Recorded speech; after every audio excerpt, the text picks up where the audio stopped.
Bonjour à tous, on se retrouve pour un nouvel événement. Aujourd'hui, le The 5 Cordes se dispute à Cagnes-sur-Mer sur un parcours de 2150 mètres sur le gazon. On a affaire à des 5 ans et plus. Ils sont 16 à s'affronter dans ce handicap qui s'annonce très ouvert, hein. Vraiment beaucoup de possibilités. On va essayer de trouver la solution dans cette course difficile.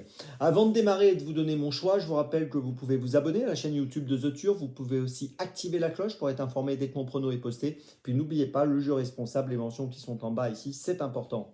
Allez, j'y vais en 6, mon choix pour ce The 5 Cordes et tous les paris associés, jeux simples, jumelés, trio, etc. Bien écoutez, j'ai placé en tête le numéro 15 de Luman. Alors il vient de finir 4e à Marseille le 20 décembre, il avait gagné à Lyon le 2 décembre.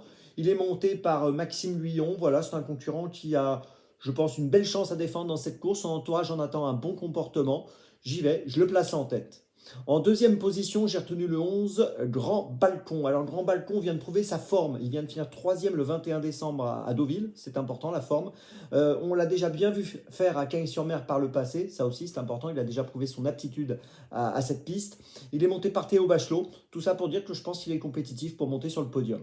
En troisième position, j'ai retenu une jument, le numéro 10, Tcheklouchek. On ne l'a pas vu courir depuis la mi-novembre. Il y a plusieurs concurrents qui sont un peu dans ce cas-là d'ailleurs dans cette course. Sa dernière sortie s'est soldée donc par une tentative plutôt moyenne, hein, puisqu'elle avait terminé 11e. Il faut noter que dans les gros handicaps, elle a quand même plutôt pas mal réussi, 5 participations, 2 fois elle a terminé à l'arrivée, une fois deuxième, une fois quatrième. Je pense que si elle montre son bon visage, elle est capable de jouer un rôle très sérieux dans cette course. En quatrième position, j'ai retenu le numéro 1, Roquemont. Alors, il porte 60,5 kg, c'est du poids. Mais si on prend ses 10 dernières courses, il a fini 8 fois dans les 5. Donc ça, c'est quand même plutôt pas mal. Il y a peu de chevaux réguliers comme ça dans la course. Donc ça, c'est quand même un point fort. Il vient de finir 4e à Marseille-Borelli lors de sa dernière sortie. Je me dis que pour une 3, 4, 5e place, même avec ce poids élevé, il est compétitif. En cinquième position, j'ai retenu le 4 Laos. Alors c'est lui qui a gagné cette course l'année dernière, donc ça c'est un point intéressant.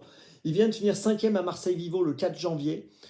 Il est joué, il est favori, hein, de nombreux titres de presse, de nombreux médias. Voilà, donc je pense qu'il vaut quand même mieux le garder avec nous. Et puis en sixième position, j'ai retenu le 14 Light and Glory, qui vient de finir 7e à Marseille-Vivo, dans la course dans laquelle Laos a fini 5e. On peut noter qu'elle a déjà fait ses preuves à Cagnes-sur-Mer. Elle a couru 9 fois des grands handicaps. Elle a fini 3 fois dans les 5, dont une victoire. Voilà, je pense que pour une 3, 4, 5e place, là encore, c'est une possibilité, comme d'autres d'ailleurs dans la course. Allez, je vous résume mon choix en 6 pour ce The 5 Cordes. Le 15, le 11, le 10, le 1, le 4 et le 14. Départ de la course, attention, hein, 13h55. On se retrouve maintenant demain, toujours pour Cagnes-sur-Mer. Et d'ici là, avec The Turf, ça va aller.